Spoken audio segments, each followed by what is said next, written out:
Tilep 5 miliar rupiah, ambisi dua petinggi KONI Sumsel ke Dewan gagal. Sebanyak dua petinggi Komite Olahraga Nasional Sumatera Selatan batal maju sebagai calon anggota legislatif. Keduanya dipecat dari partai mereka usai jadi tersangka dalam dugaan kasus korupsi dana hibah sebesar 5 miliar rupiah.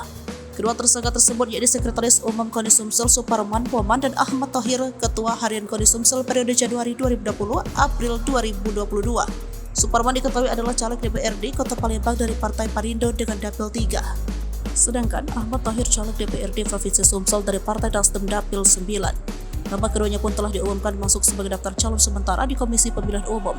Ketua Dewan Perwakilan Daerah Perindo Sumatera Selatan, Febur Rahman mengatakan Suparman Rahman baru masuk ke partai mereka 8 bulan lalu. Ia kemudian mencalonkan diri untuk Pileg 2024 di DPRD Kota Palembang. Februar mengungkapkan, dengan kasus yang menimpa Suparman, partai pun mengambil tindakan dengan memecat sebagian anggota. Kemudian, Perindo pun akan menggantikan Suparman dengan caleg yang lain untuk persiapan Pileg nanti. Di Palembang 3 nomor 2, kami akan melakukan pergantiannya, ujarnya.